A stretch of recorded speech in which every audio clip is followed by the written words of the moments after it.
desire that flows from our purpose. It's naturally energizing. It feels good. It brings out the best in us. It brings us closer to our fellow human beings. The more that we could feed our desire that is in line with our why, with our purpose, the more that life just feels effortless. Even if we're working really hard, we'll be more energized at the end than when we started. It feels joyous, feels meaningful. We're doing what we're meant to do. Hello, and welcome to the Conspiracy of Goodness podcast, where you'll hear conversations that generate one aha moment after another for you. There is an enormous wave of goodness and progress well underway in the world that almost no one knows enough about yet. It is so hidden by the negative noise in our media landscape that I'm calling this wave a conspiracy of goodness.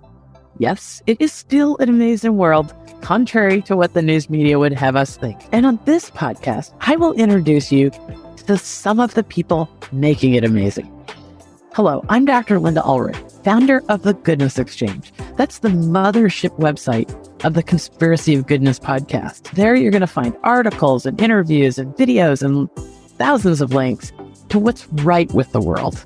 Newsworthy things, insight and innovation, and real signs of progress going almost completely uncelebrated.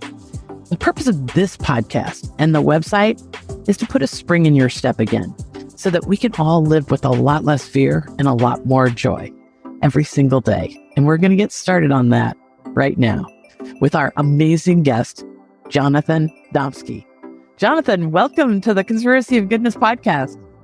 It is a delight to be here today, Lynda. There's nowhere else I'd rather be right now than talking about this stuff with you. I am really, really excited to share your insights. So what we're going to get out of this interview is a lot of helpful, fresh perspectives. I find Jonathan's work and the way the scope of his life has gone to lead him to these insights to be like pearls that all of us can use. I can guarantee you that throughout this conversation, like me, Jonathan will say some things that flip the switch on things that you think were concrete and open up a whole bunch of limiting beliefs that you can really study and decide whether you want to go forward with them or some new beliefs. Let me give you just a little background on Jonathan.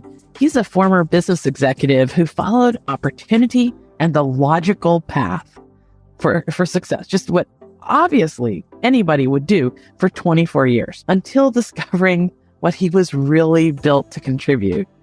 Then he had the courage to step away from this giant corporate world of corporate growth. And he found a gift in helping others with their personal growth. Most specifically, Jonathan helps us untangle the knots, the complexities that are in our personal and working lives. Now he acts like kind of a thought partner for people who find themselves caught in these webs of complexity. And he helps make sense of things that seem impossible and are then very, very possible once we have a few new perspectives. I got to share with you where the world that Jonathan comes from.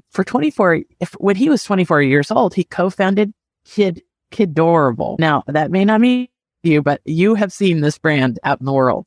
You know, the really cute little umbrellas that look like a frog and the eyes are up on top for kids' clothing, and the cute boots that are dinosaurs and frogs and turtles and everything under the world. It's this brand of kid accessories that are so adorable and just make parenting, grandparenting, and being a child full of wonder and fun. So that is the business that Jonathan started with his wife and was able to walk away from it. I mean, they had exposure in People magazine and the Today Show. They're in 20 countries, or they are in 20 countries. But Jonathan found that his calling was somewhere else. And I can tell you from the pre-call that he and I had one day, which was supposed to be 15 minutes and lasted an hour and 15, that he has some amazing perspectives that will put a spring in your step and help us really get to feeling like we're living a life well lived. So again, welcome, Jonathan. Delighted to be here. Let's get to it. Okay. All right. Here's the first insight.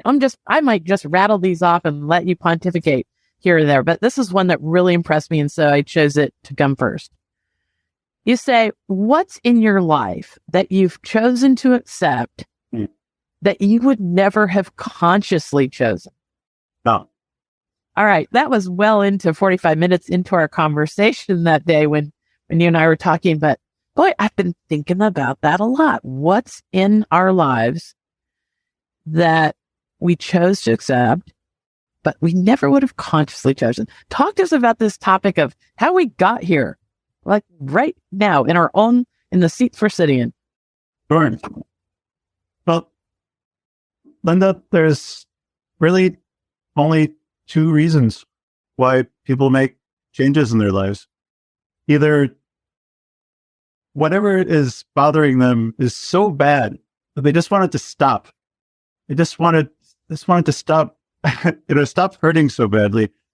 Or they have a positive vision for how they want to change their lives. Our lives are nothing if not the accumulation of our habits, our routines. And it's so easy to get stuck living a life that is not something that we chose, and not something that we enjoy, maybe even something that really hurts. But, we did it yesterday, we did it the day before that, and we did it the day before that too, and we're going to do it today, and we're going to do it tomorrow, because that's what we're used to. And when I ask that question, what have you learned to accept in your life that you would have never consciously chosen? That could be everything from things that most of us never think about, like who are my parents, or what was the country that I was born into, to things that we did have an active role in making happen. Who am I married to? What do I do for a living? Did I have that fight, with my kid again? And until we're able to say, no, I want to do something about that, we're stuck living these patterns. And what I try to do with my work with clients is to help them just to shine an X-ray on their life and what's working, what's not, to look at their business, what's working, what's not, and what do you choose? And for the things that you wish were different, what are you willing to do about it? And then the tools to get them from A to B. There's this great saying I think about a lot when I want to execute some kind of fundamental change in my own life. Somebody shared it with me many years ago. When the pain of staying the same exceeds the pain of change, then and only then will you change. Well, let's talk about that. Pain can be a very important motivator to make change. The problem with pain as a motivator is it's great for getting us started. It's not good for sustainable change. There's, we all start where we are right now, and we have some vision for the future. And that gap, it has a creative tension. For a negative vision, I just want it to stop hurting so much. That tension is like a rubber band. The more progress we make towards our goal, the less it hurts. And then there's less motivation to keep going. So to go back to where we started, just an example of this, let's imagine someone who wants to lose weight. If they have a negative vision, a victim's vision for losing weight, they want their clothes to stop being so tight, right? They want something to stop happening. So they'll do the things that you would expect. They'll work out and they'll go on a diet, or, I've heard there's some medicine now that makes it easy, whatever it is, they do all those things. And they start to lose weight. And you know what? Their clothes aren't so tight anymore. And now there's no reason to keep exercising and being on a diet, and they get back to where they were in the beginning. Contrast that to someone who has a positive vision for the future. They want to lose weight because they want to look good and they want to have lots of energy. So they do those same things, and they exercise, and they diet and all those things. And the better they feel, the better they look, the more motivated they are to keep going. With a positive vision, that tension is like a magnet. The more progress you make, the stronger the motivation to keep going. All right. That is such a beautiful way for us to think about framing up the change that we want in our life, right? It really does come down to our choice of how we frame it. Pain is a wonderful motivator. It's completely unnecessary. You are allowed to simply say, I have a vision for the future. This is what I want for my life. And then to take action to bridge that gap between that beautiful future and where you are now. I love that. I love that so much. Okay. So how does this work when we are looking at our lives and thinking about purpose? I was not going to get to purpose till way down in these questions, but we're so hovering right at the edge of this. I know a lot of us, especially since the pandemic, we had the time to pause. And these routines that we get in that you're saying we didn't really choose, but we're sustaining them day after day. We had a time to pause. And a lot of us saw a gap in what really makes us feel alive and what we're actually doing with our time. So give us the start on this. I know you've got a story of finding what lit you up. I mean, is that what we're after? Like finding what lights us up? So what lights us up is different from purpose. Okay. I like to tell people, everyone loves themselves. You may not love who you become. You may not love a lifetime of debris and, gunk that has obscured your true self. But your true, authentic self, everyone loves themselves. And who you are is a three-legged stool. The most accessible part of who you are is how you believe your life should be lived. Your how is your core values. When you live a life in alignment with your core values, everything just seems right, feels satisfying. When you live a life out of alignment with your core values, life feels like a slog. You're tired at the end of the day. You might have to unwind with a drink or two or three, or sit in front of the TV for a few hours just to decompress. It just doesn't feel right when you live your life differently from how you believe it should be lived. Your why, your purpose, is the second leg of that stool.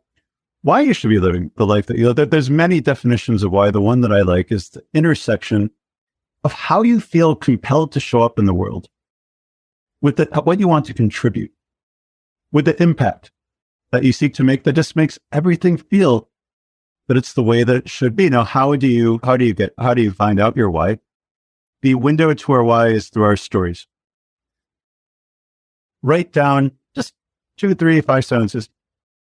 Write down 5 to a dozen of the most impactful stories in your life, the ones of the biggest emotional amplitude, high and low. Our worst moments are our worst moments because they are a deep violation of the way that we feel our life should be lived. It's a window into our why. It's the opposite of that. Our best moments, a day at work that just didn't feel like work, your biggest accomplishments, pivotal moments where you felt that your life was forever changed. When you look at those highs and lows, there will be themes. When you write up, and if you do this exercise on your own, very important, it must be a single frame, single moment in time. We're not looking for generalizations. So I'll give an example. When I first did this exercise, I wrote that one of the most important moments of my life was teaching my son about history. I've read him literally 1,000 books. He's 14 now. I read all these biographies and all this history. And I love those moments. Now, when I first wrote that story, it was completely useless. To find my why, because it's not even a story. It's an idea of something I might think about a story. So I dug deeper and I wrote, one day when my son was 6, he asked why we studied history. And I told him it's because the world that we live in today is not an accident. It was built this way by great men and women throughout history who saw things that they didn't like in the world and they took action to change things. And one day you will see something in the world that you want to change. And you will take action and change the world. Now that's a story we work with. What are the themes? Well, yeah, I'm a coach. I love to coach. Showing him the beauty of the world, possibility. These are all themes that come from the stories from that story. And if you make 5, 10, a dozen stories of these moments of great amplitude, emotional amplitude that have made a big impact in your life, you'll start to see patterns. And from those patterns, you can craft a why statement. My why is to untangle the clutter in our lives so that we have a life that feels effortless, meaningful, and joyous, to untangle the clutter just obscuring our best, most authentic selves, to have a life that feels effortless, meaningful, and joyous. Now, your why is not the same as your what. Your how and your why, they point a finger in the direction of your what. Your what, which was what you were talking about, what lights you up. Your what is what fills your moments, your hours, your days, your weeks. Your life is the what. If you live a life that's in a full alignment with your how and your why, life can be very satisfying, be very meaningful. But in order for it to be truly joyous, you need to do what you were born to do. Your how and your why point a finger in the direction of your what, but what it is, what are you actually born to do? It takes a little bit of trial and error.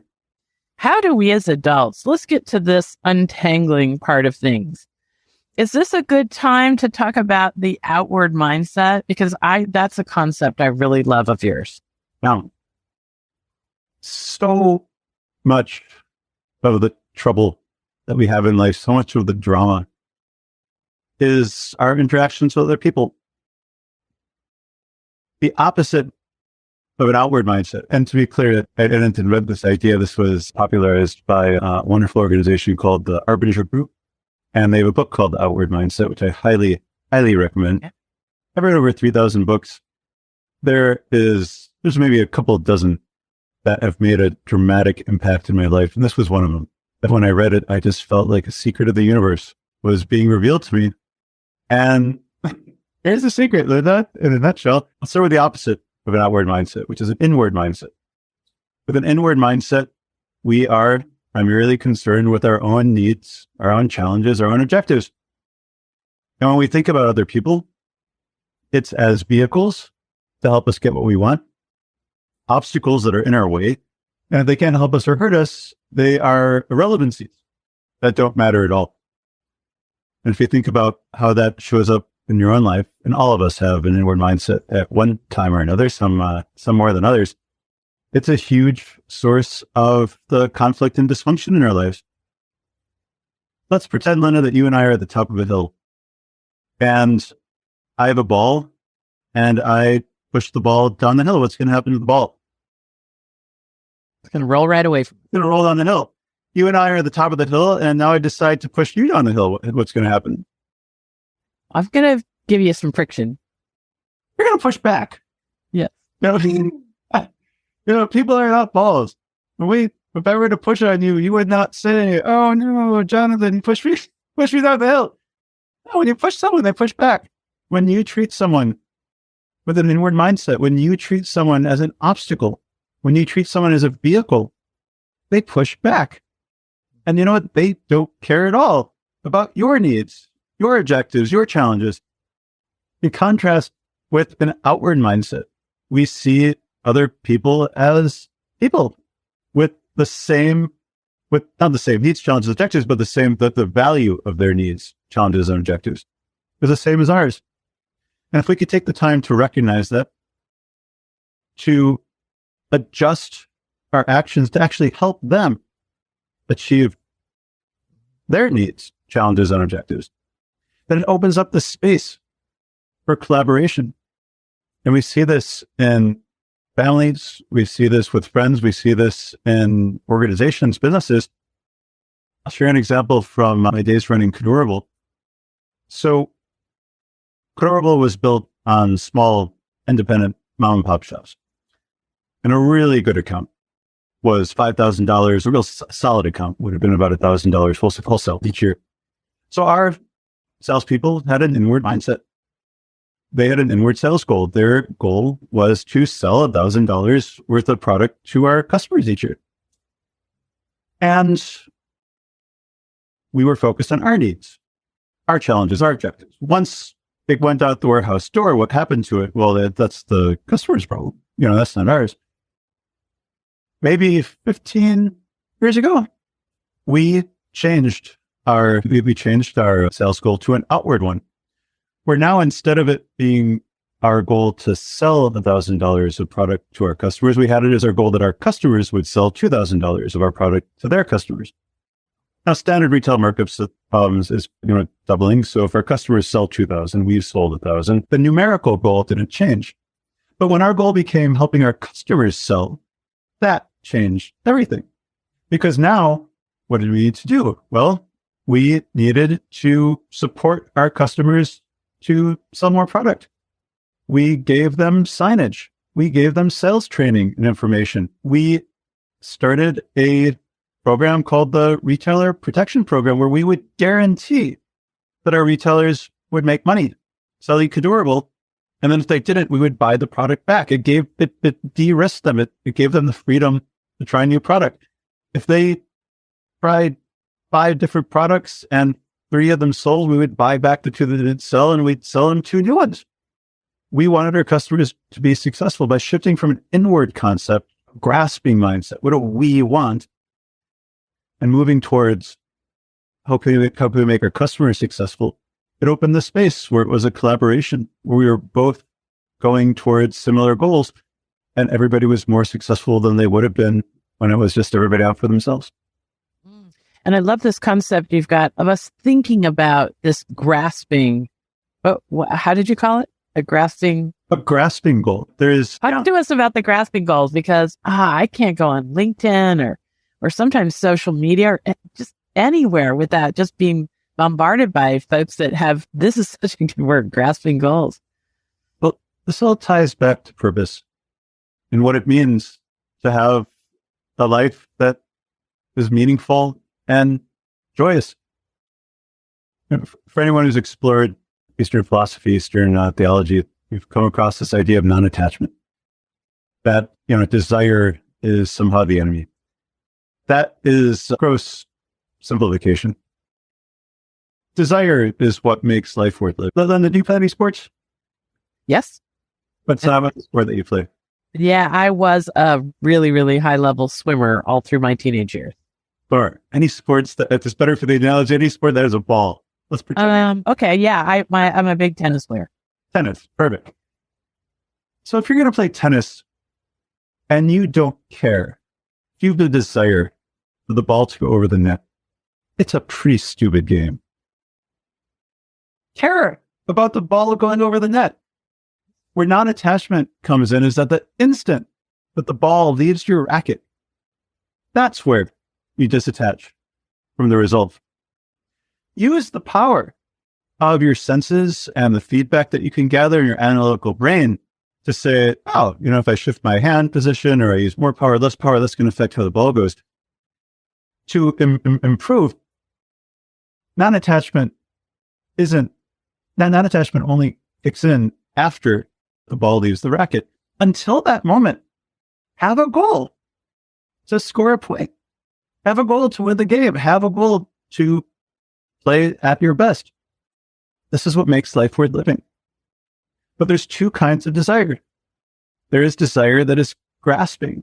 I want more money, power, sex, respect, whatever it is. All the things that, motivate people to achieve in this world. Great. Have those goals. Nice. To have many of those things. But desire that's grasping, it gives us an inward mindset. It turns the people around us into vehicles and obstacles and irrelevancies. It obscures the way things are. It just focuses us on getting things. And you know what? It doesn't make us happy. In contrast, desire that flows from our purpose, it's naturally energizing. It feels good. It brings out the best in us. It brings us closer to our fellow human beings. The more that we could feed our desire that is in line with our why, with our purpose, the more that life just feels effortless. Even if we're working really hard, we'll be more energized at the end than when we started. It feels joyous, feels meaningful. We're doing what we're meant to do. That is such a lovely sentiment. Okay, we're going to take a quick break and learn about some ways that we can have a lot more positivity in our life. And then when we come back, we're going to talk more about this purpose, desire, competing commitments. Oh, I love your thoughts on competing commitments. Okay, we'll take a break. Hi, Dr. Lynda here.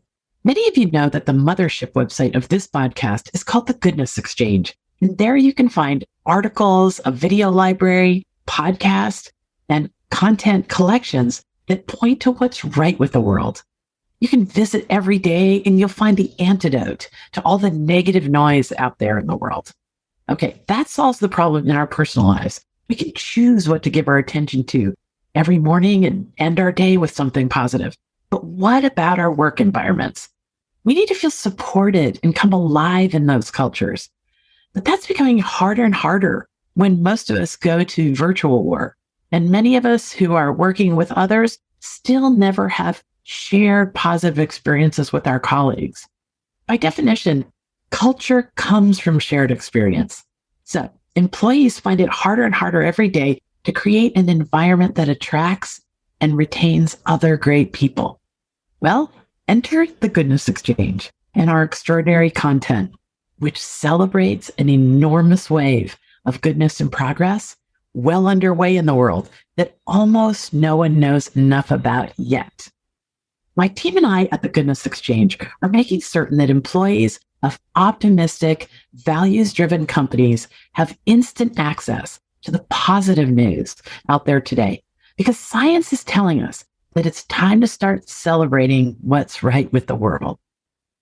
And here's the thing, there are so many positive stories out there about astounding solutions to some of our world's biggest problems, about wonders and leaps in human potential. But most are going completely uncelebrated.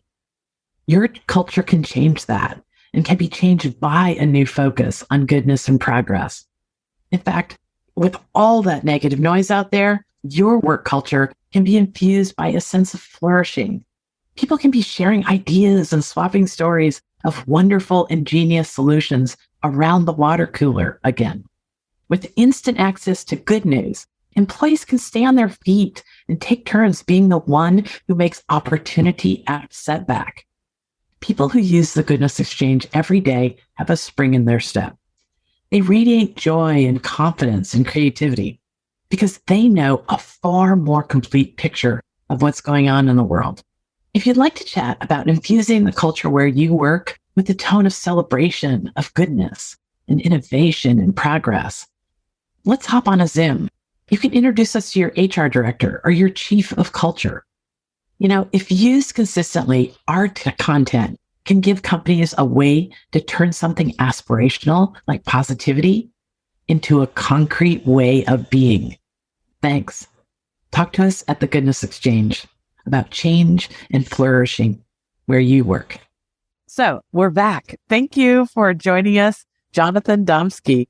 Jonathan was the co-founder of a major brand in the children's clothing industry until one day he walked away from all that and devoted his time to what he felt like he was uniquely built to contribute. Now he gives us perspectives to untangle the complexities in our life that keep us from feeling a real sense of well-being. And he's talking to us about this, that, or the other thing. We're really just getting a smattering of his work.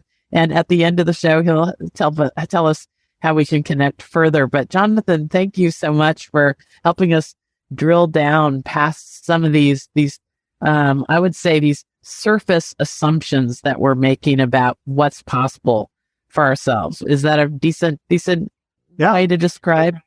Take the blinders off and wake up and live the life that you were born to. Great. Okay, so we were just dancing all around this topic of purpose and back to what I think came out of the pandemic, the Great Resignation, everybody quitting their jobs and thinking the grass is greener somewhere else. Now we know that a few years have ticked by and about 56% of people sort of realize that they wish they were back where they started. And I think that's because we were looking for purpose in the wrong places, right? So just take us off on that whole topic. Yeah. So the place where I start with, well, let's back up. There's 5 reasons why people who work hard don't have the lives that they envision for themselves. And the first reason is that they don't know who they are. And that's the place to start. Find your how. Articulate your core values. Find your why, your purpose, and a little bit harder. It takes a little bit longer for most people, but find your what. What is it that you were born to do? Once you know who you are, the next question is, do you have a compelling vision for where you want to go in life? We talked a little bit about that earlier, the difference between a victim's negative vision and a positive, proactive vision for the future. And there's a whole art to crafting a vision that pulls you forward. And once you know who you are, and once you know where you're going, the next question is, well, do you know how to get there? What are the nuts and bolts skills that you need to advance, to get where you want in life? When most people look for help, that's what they think they need. It's almost never what they really need.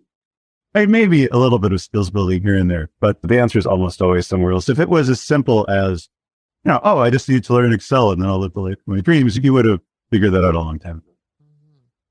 Once you know who you are, once you know where you're going, once you know how to get there, you're still not living the life that you want. Well, the next question is, what are the obstacles? What is in front of you? Where is your road blocked? And sometimes it's blocked by other people. And we use tools like the outward mindset. Sometimes it's blocked because there's some kind of constraint. You're limited in resources or other things. And for each of these, there's a set of tools to go over, around, or through those obstacles.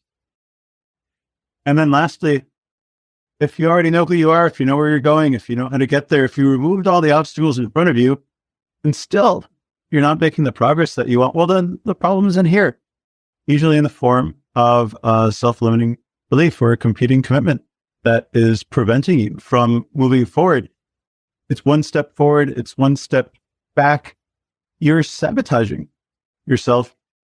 And a big red flag to know that, I bet I have a competing commitment, is if you've had a problem for years that resists solution, you've tried everything, nothing works, and all of your friends say, Lynda, why don't you just do the thing? And you're like, oh, no, Jonathan, you don't understand. It's so much more complicated than that. That is a bright flashing light that you have a competing commitment that you are preventing, that you're sabotaging yourself. It's like you have one foot on the gas and one foot on the Give us an example of that, a story. Do you want an example from my life or from a client? Of whatever you think is the easiest way for us to understand competing commitments, because you have told me a few stories in our previous conversation, and I was like, oh, this is serious. Well, I'll start with the client story, and then if you want another one, I'll give you one for me. So a few years ago, I was working with a 50-year-old entrepreneur. She was on her third business. She had a certain level of success. She had 15 or 16 employees. And she came to me for traditional business coaching. She wanted to learn how to grow her business. Now, this woman's business was a prison. She was working 15-hour days. There was nothing that could take place in her company that she was not directly involved in. The way that she described it, she liked to hire birds with broken wings, people who, they couldn't really do the job, but she believed in them. She knew that they could, that she could turn them into something really great. And we started with the standard prescription daily huddles to get everyone on the same page and communicating, quarterly strategic planning meetings so everyone knows what the most important things are. She already had great core values and stuff like that. And she made some progress, but it was always one step forward, one step back. And after a couple of months of this, I said, all this stuff that we're doing, no one works harder than you, but you're not making the progress that someone who's working so hard should be making. Let's take another look. So I asked her what she's committed to. And she said that she is committed to scaling her business. I said, great. Let's make a list of all the things you do that are cross purposes with that. What are all the things that you do that sabotage you growing your business? And I made that long list, hiring those birds with broken wings. She didn't quite pay a market wage, so she couldn't attract top talent. If someone came to her with some work, say a designer was working on a design and it wasn't what she wanted to, instead of giving feedback, she would just finish it herself. She would do all these things that put everything on her shoulders so that nothing could happen in her business without her direct involvement, making it impossible to scale. She was already working 15 hours a day. How much? Where's the room to grow? And then we asked someone who does all those things, what else might they be committed to that makes all those behaviors seem perfectly reasonable? Now, she was a very self-aware person, and Usually takes a little bit of time, but almost immediately she said, I am committed to not depending on anyone. Okay. Yeah. If you're committed to not depending on anyone, then it makes sense that you don't hire anyone who could actually depend on. Next question. Someone who's committed to not depending on anyone. What is an assumption that they have about the world? What's a belief about how things work that fuels that commitment? Now, she realized that she was committed to not depending on anyone because if she did, it would let her down, betray her, and she'd feel awful about herself. Now, when she was 8, that was a perfectly accurate worldview.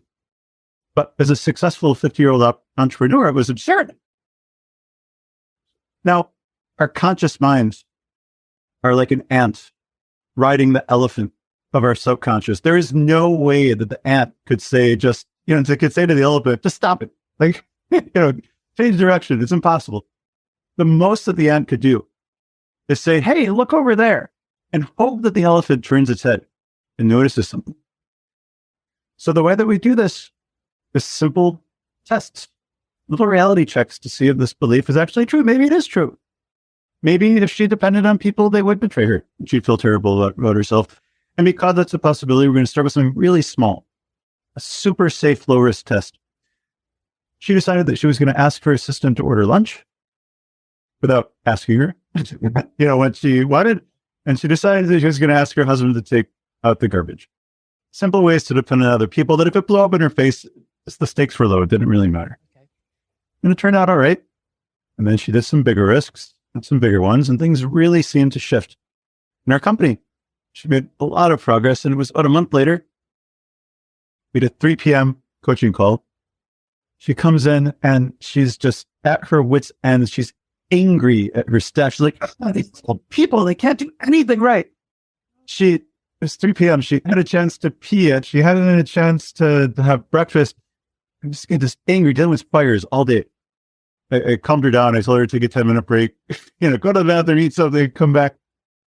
And then I asked her, are you committed to growing your company without your micro involvement? Or are you committed to not depending on anyone? And defiantly, she said, I'm committed to growing my company. I said, great, what you need to do, hire the C players, start paying a market wage, give people feedback so they actually know how to please you instead of just doing everything yourself and with a list of 8 things. 2 weeks later, she'd implemented every single one of those ideas. She'd never had a more satisfying experience as an entrepreneur.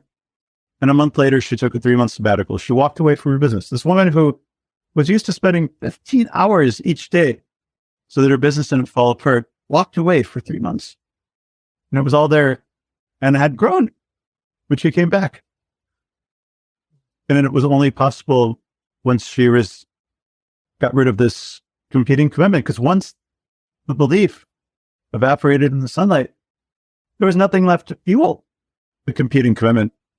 And so all those self-sabotaging behaviors, I just effortlessly fell away because there was no reason to do them.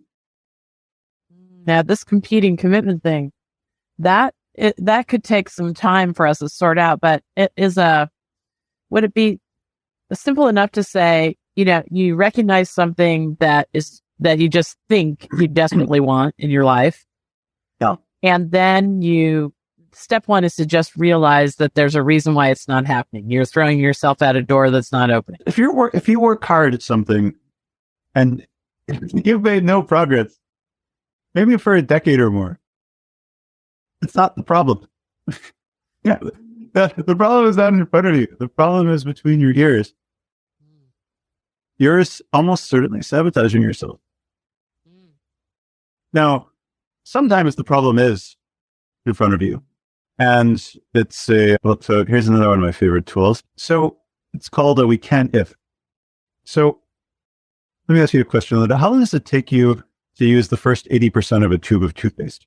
Brand new tube of toothpaste, but how long does it take you to use the first 80%? I don't know, 3 months. 3 months. How long does it take you to use the last 5%? Oh, I could stretch that out another 3 months if I can. I'm a dentist, so maybe I'm not the best person to ask this to. No, yeah, but right. You use a little bit less toothpaste, but it's still enough. You is the tube. I've been known to cut the tube in half to squeeze out a few more brushes. Yeah. We only become resourceful when there aren't enough resources. We feel frustrated, we feel constrained when the way that we're used to doing things is blocked. Now, there's three ways that we respond to a constraint. The first is that we limit our ambitions. We can't do, let's use a business example. You have a sales goal, you lose your biggest customer. Well, I guess we're just going to lower our sales goal. That's the way that most people respond to a constraint. Another way is to just work harder, find some other way to reach the original goal within the constraint. So we lost our biggest customer, but maybe we can get more business from other customers. Maybe we'll work harder on finding new customers. Okay, great. The most interesting way is to transcend the constraint, to act in a way that you never would have thought of before the constraint existed, but in a way that helps you achieve something greater than you ever would have imagined. A great example of this, I believe it was in 2004, Audi, the car company, wanted to win the Le Mans 24-hour, this grueling car race across France. But they knew that they couldn't out-engineer Ferrari. So they had a problem. How could you win a race when you can't have a car that's faster than the competition? And in Audi's case, they realized that they had this huge advantage in their fuel-efficient diesel technology. And they doubled down on that. They weren't any faster than the competition, but they had fewer pit stops. And they won the Le Mans car race the next 3 years running. If I'm going to apply this tomorrow in my life, the thing would be, if I got this right, the thing would be to make a list of all, okay, so I'm looking at something that seems like a tremendous boulder I just can't move. Yeah. And then first I ask myself all the reasons why I feel like I can't move it. Yeah. And then is it worth the time to sort of ruminate on the opposite, just like in the example you just used with me and this company, is exactly to say, well, okay, good. Make an exhaustive list of all the constraints, all the reasons why we can't because. Take each one at a time, limit what would have to be true for this not to matter. Well, we could if. And then choose the one or two or three that seem most promising and commit to taking action. If your audience likes this tool, I have a worksheet on it. Okay. You can go to my website, untangled-coaching.com. Don't forget the dash, untangled-coaching.com/we-can-if.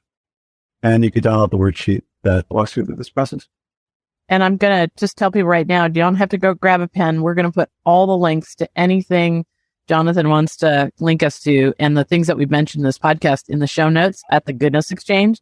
You won't find that necessarily on Spotify or Apple where you get your podcast. But if you go and listen to this interview right on the Goodness Exchange website, you'll see so much more information. So thanks for mentioning that. Okay. There's about 4 or 5 things that we just need to explore because they made big enough points with me that day that we were talking that I want you to share these concepts. Okay. So they might kind of seem disconnected, but I think they're all connected in the end because they go back to what you just said. We can flip the way we're looking at things and find a whole bunch of new answers. And there's 2 tools here that both work with the same flaw in human perception. And I'll start with the quick one. If we have time, we could go to my favorite tool, redraw your map of the world. But the first is simply to focus on what's good. The spotlight of our attention is what we notice. And that tends to grow. And everything that is in darkness, everything that we're not focusing on, it tends to shrink. So if we simply focus on the things that make us happy, on the things that are useful to helping us navigate the world, we'll be happier and those things will grow. I'll give a very simple example. First, build out the model. We tend to focus on the 1 or 2 things that we don't like. And we ignore the 10, 50, 100 things that are working really well. So the next time that you find yourself not liking something that's going on in your life, something that's come to your attention, brainstorm a list of all the things about this that are actually pretty good. Reflect on them, be grateful for them. And then ask, of those things that you brainstormed, what are 1 or 2 or 3 that you'd like to give even more attention to, that you'd like to see grow. Try it for a month and see what happens. I'll share a story. When I was a young man, I had a very contentious relationship with my parents. We would still see each other about once a week. That was our habit. But almost immediately, as soon as I got into their home, they would say something that would, I felt was judgmental, or they would, it would get me going. It would be offensive. I'd be angry. I'd be stewing the whole way home. I felt that what was special about me, what was unique about me, they were completely blind to. The things that we didn't have anything in common. It was hard to talk. And one day when I was 24, I decided I wanted to improve the relationship. And I didn't have these tools, but I wasn't able to articulate what I was doing, but I decided to focus on the good. They loved me. They wanted me to be conventionally successful. That was something I could build on. So, and I would have never been able to do this without the support of my wife. But every time I'd see them for about a year, when they would make a comment that I would see as judgmental, instead of defending myself, instead of arguing, I would say, thank you. And then we'd change the subject and we would focus on that 5% of a relationship. That was good. But they loved me. They wanted us to be commercially successful. I would ignore all the things that used to bother me. Sometimes the words would get caught in my throat, but I just wouldn't express them. I would stop focusing on the 95% of the relationship that I found troubling, and I'd focus on the 5% that was good. And then over the course of that year, that 5% grew to about 40% of the relationship. And that 95% shrunk to about 5% of the relationship. What we focus our attention on tends to grow. What we ignore tends to shrink. Now, if you add up those numbers, it's only 45% of a relationship. It's a little bit stunted. It's not quite as full as I wish it was. But you know what? That was 26 years ago. And my relationship with my parents brings us all great joy. And it's easy, Lynda. And there's so much that's good.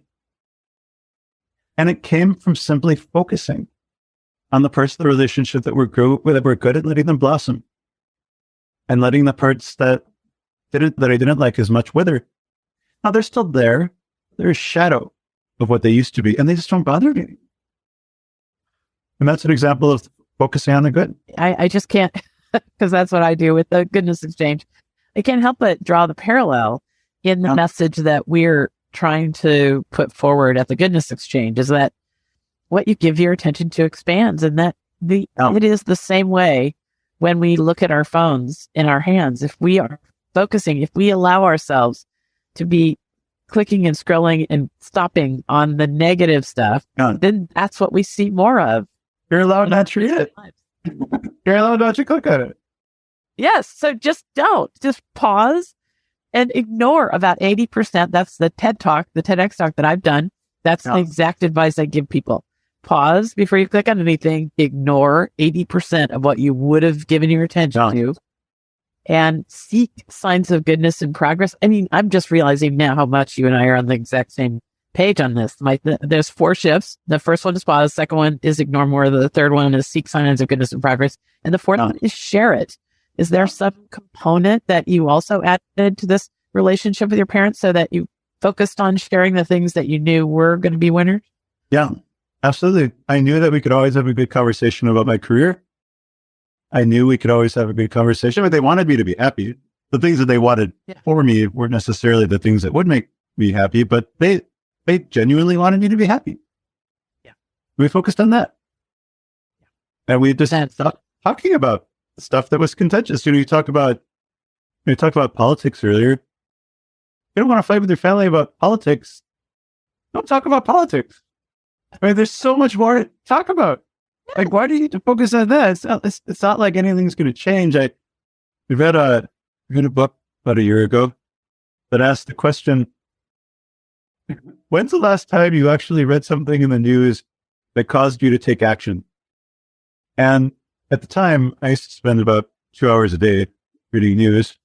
I had just I liked it. It was a hobby. I like to be well informed. And I read it and I'm like, I don't think there's anything. I mean, surely I would have heard about coronavirus by now. I would, yeah, I'm allowed to research something if it comes across my attention. I want to learn more. And I just cut down my news reading from a couple hours a day to a couple hours a week. And I don't miss anything. I'm no less well informed. I mean, it's all noise, no signal. Just stop reading about it. Stop talking about it. Turn off the TV and have something else that's more joyful, more meaningful. You'll miss nothing. Nothing. I love that you said something in that line, and that to me, along that line, those lines in our first chat. You also said, when have you ever taken action on anything in the news?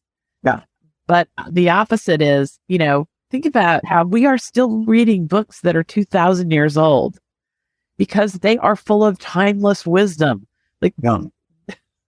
I've read over 2,000 books. It's very rare that I read anything that's less than 10 years old.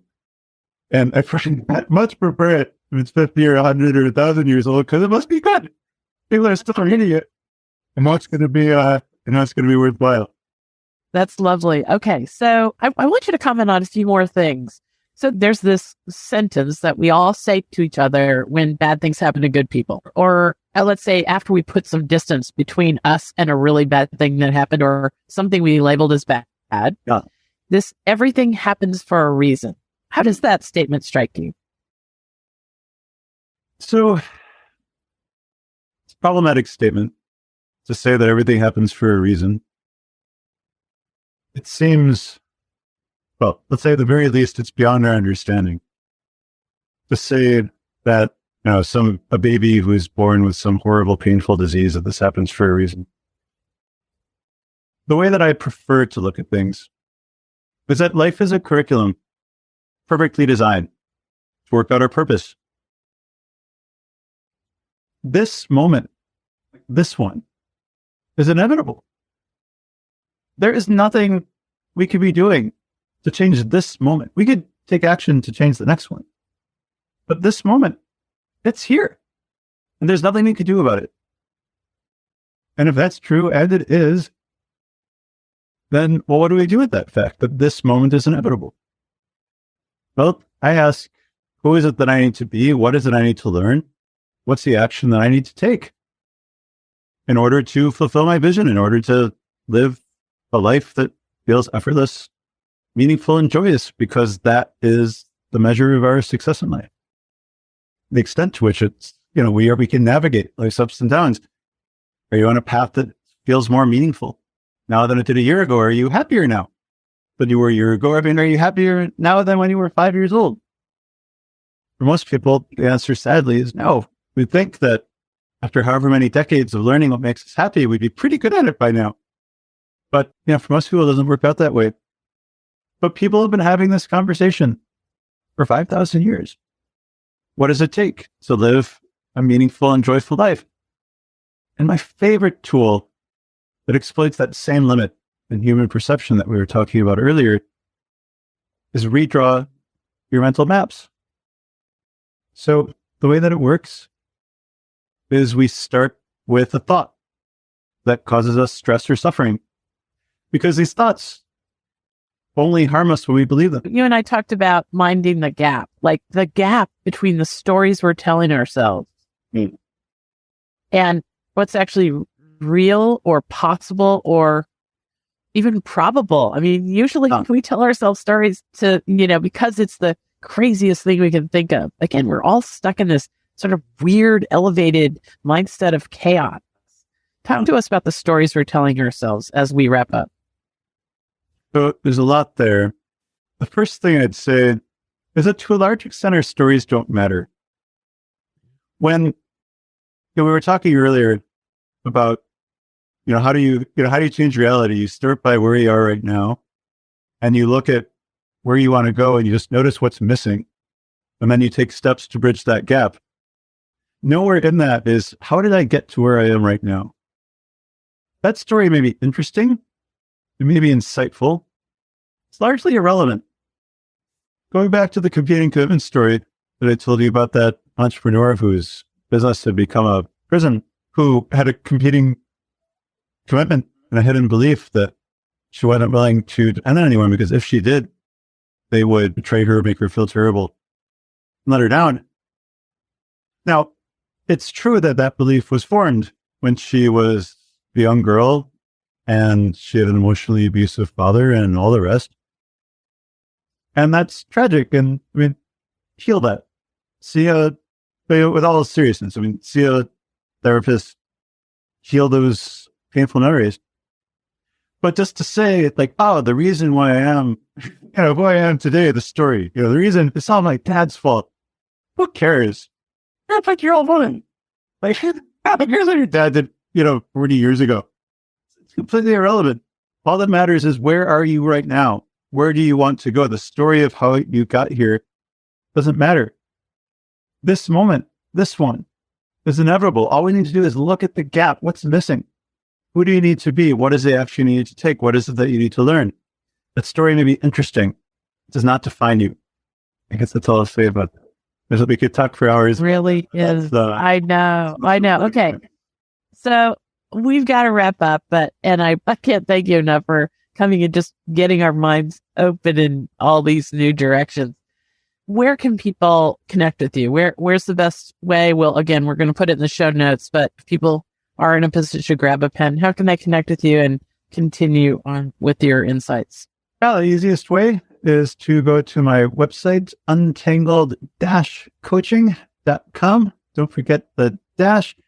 You could also look at my YouTube channel. You see a few dozen videos on there, including talking about things like We Can If, the exercise, guided meditations on how to be present. I have a series of mini courses that you could find on my website under programs with things, I talked about the importance of finding out who you are. You could take a mini course on how to articulate and live your core values, how to find your personal why. We'd be adding a new course every month or so between now and the summer.